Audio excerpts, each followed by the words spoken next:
creció bajo los reflectores, no porque los buscara, sino porque los heredó.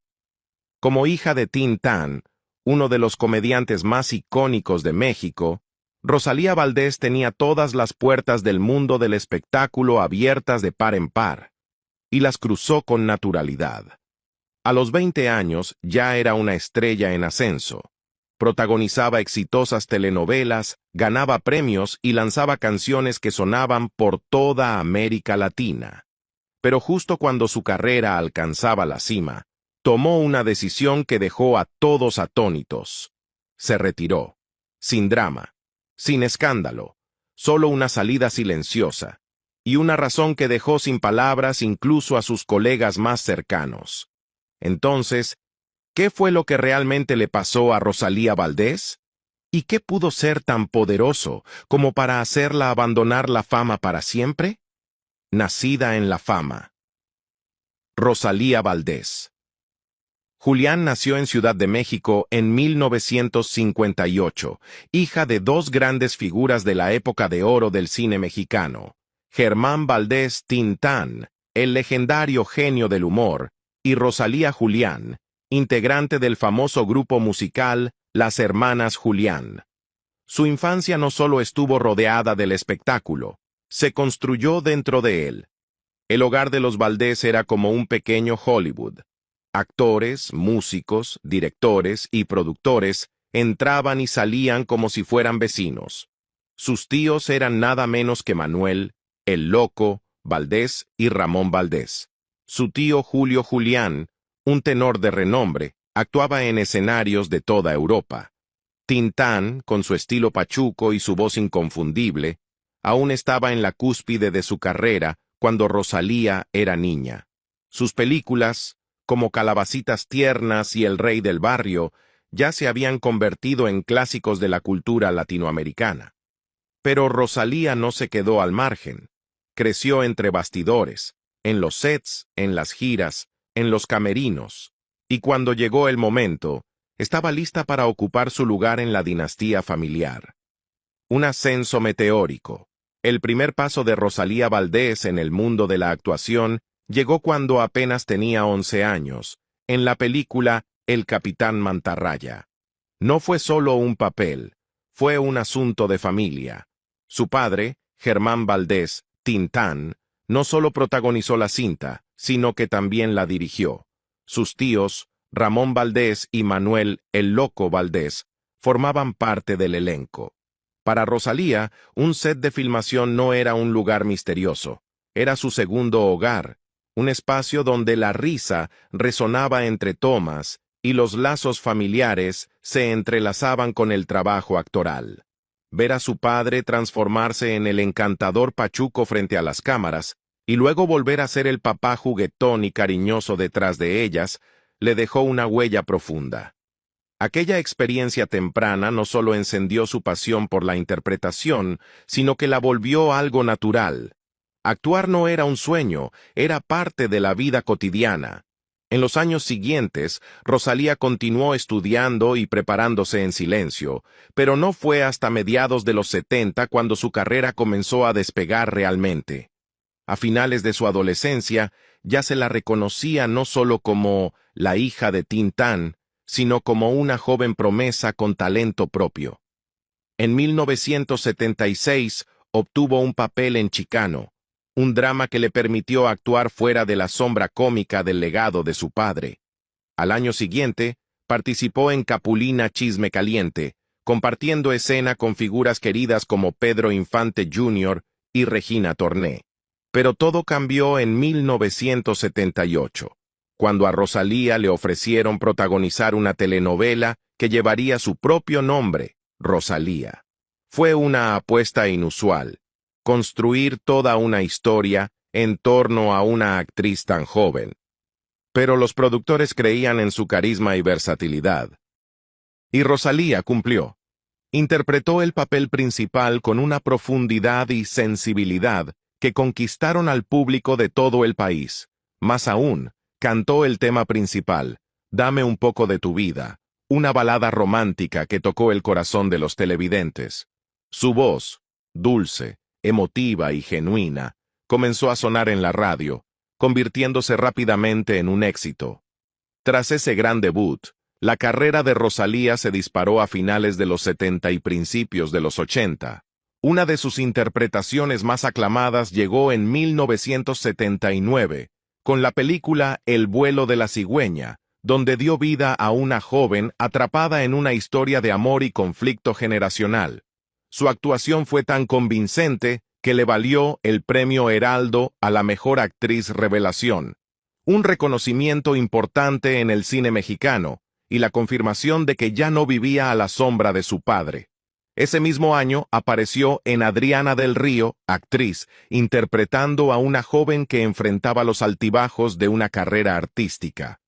En 1980 participó en la telenovela Soledad, compartiendo pantalla con gigantes de la televisión latinoamericana como Libertad Lamarque, Christian Bach y Salvador Pineda. A comienzos de los años 80, Rosalía se mantuvo activa tanto en el cine como en la televisión. En 1981 protagonizó Johnny Chicano, una historia urbana más dura y moderna que le permitió mostrar otra faceta. La película contó también con Verónica Castro, una de las estrellas más grandes de la época, y Rosalía demostró estar a la altura. El año siguiente formó parte del elenco de la telenovela Vanessa, y en 1983 continuó su impulso con Allá en el Rancho de las Flores, un drama rural cargado de nostalgia que mostró su capacidad para adaptarse a distintos géneros. Su última aparición cinematográfica fue en 1986, en La Pintada, donde compartió créditos con Rosenda Bernal y Sergio Goyri. Pero quizá la participación más inesperada de su carrera llegó en 1983, cuando se unió al elenco de Plaza Sésamo, la versión mexicana de Sesame Street. Rosalía interpretó a Paula, un personaje humano recurrente, y grabó más de 200 episodios, una prueba de su disciplina y su capacidad de conectar con públicos completamente distintos. Para muchos niños de los primeros años 80, Rosalía se convirtió en una figura familiar y reconfortante, muy distinta de los papeles dramáticos que habían definido su fama inicial. Al mismo tiempo, Rosalía desarrollaba una carrera paralela en la música. Siguiendo los pasos de su madre y confiando en su talento natural, lanzó varios sencillos que lograron gran difusión. Su voz tenía un timbre cálido y claro, no excesivamente técnico, pero honesto y cargado de sentimiento. Canciones como Corazón de Lata, Tu Regreso y Si Llegara el Amor hablaban de anhelos, desengaños y esperanza, conectando especialmente con el público femenino que se veía reflejado en sus letras. Pero fue su tema está escrito. Lo veré el que tocó la fibra más profunda. Escrita como homenaje a su padre fallecido, la canción hablaba del duelo, la memoria y la fe en un reencuentro futuro, un mensaje que más adelante marcaría su camino espiritual. Durante aquellos años, Rosalía Valdés estaba en todas partes, en la televisión, en el cine, en la radio e incluso en los salones de clase gracias a Plaza Sésamo. La oscuridad de la fama. Aunque la trayectoria profesional de Rosalía Valdés a finales de los años 70 y principios de los 80 fue indiscutiblemente exitosa, el costo personal de ese éxito fue mucho más alto de lo que parecía desde fuera. Tenía solo 15 años cuando su padre, Germán Valdés, Tintán, falleció el 29 de junio de 1973.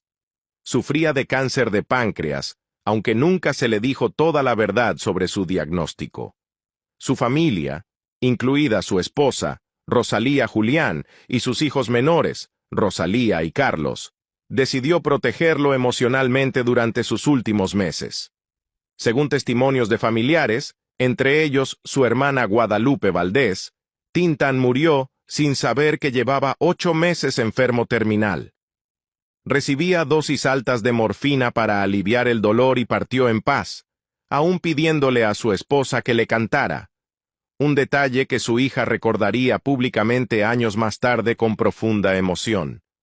Su muerte fue un terremoto en la vida de Rosalía. Como la hija menor de un hombre considerado un ícono nacional, no solo perdió a su padre, sino también el ancla emocional de su identidad artística.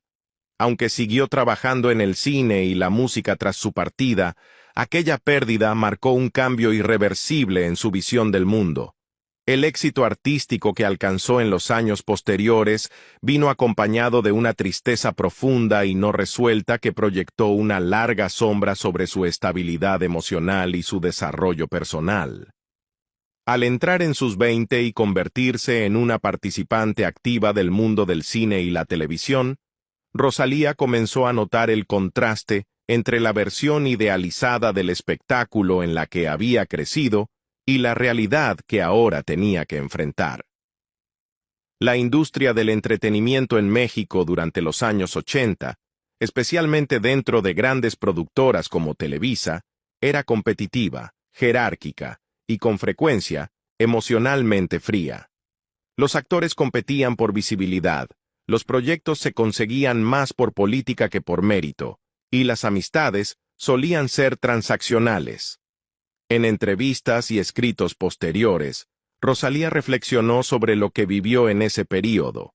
Habló de los celos intensos entre compañeros, especialmente entre mujeres, y de situaciones en las que algunos colegas aparentaban apoyarla mientras la socavaban en secreto para ganarse el favor de los productores. También mencionó que su apellido, aunque le abría puertas, generaba resentimiento.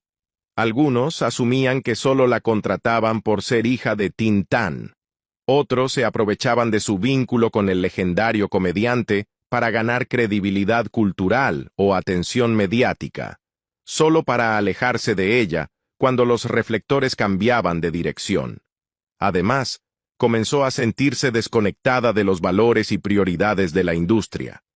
Describía un ambiente saturado de vanidad, donde la apariencia y la cobertura de prensa valían más que la calidad artística o la verdad emocional. Lo que más la perturbaba era la falta de sinceridad en las relaciones profesionales. Personas que antes celebraban su éxito se volvían frías o interesadas. Criada en un hogar donde el humor, la música y la calidez familiar eran el centro, Rosalía se sintió cada vez más desilusionada con un entorno dominado por el ego. Esa desilusión pronto se transformó en algo más profundo, una crisis espiritual. A pesar del reconocimiento público, la independencia económica y una base de admiradores creciente, Rosalía empezó a sentir un vacío interior que la fama no podía llenar. En sus propias palabras, llegó a confesar: a pesar de la fama y el dinero, no era feliz, me sentía sola. No fue una declaración teatral, sino una confesión sincera del peso emocional que conllevaba la vida pública. Incluso mientras lanzaba sencillos exitosos y aparecía en programas queridos como Plaza Sésamo, sentía cómo se replegaba hacia su interior. Empezó a cuestionar no solo la industria, sino el sentido mismo de su trabajo, las motivaciones de quienes la rodeaban y su papel en un mundo que, para ella, cada vez parecía más una actuación continua. Ese era el paisaje interior que Rosalía transitaba a comienzos de los años 80. Un período que, desde fuera, parecía el punto culminante de su carrera, pero que en realidad marcaba el inicio de un ajuste de cuentas personal. La memoria de su padre, las contradicciones del medio artístico y su propia búsqueda espiritual estaban a punto de converger. ¿Por qué se retiró? En 1980, durante la filmación de la telenovela Soledad, Rosalía Valdés comenzó a pasar más tiempo con su tío materno, Julio Julián, un reconocido tenor que había actuado en importantes teatros de ópera de Europa. Para entonces, sin embargo, Julio había abandonado por completo su carrera musical y se había dedicado de lleno a la obra y las enseñanzas religiosas de los Testigos de Jehová. Sus conversaciones no eran triviales. Julio Julián, famoso por su elocuencia y su presencia escénica, hablaba ahora con igual convicción sobre la profecía bíblica, la esperanza espiritual y la promesa de la resurrección. En especial,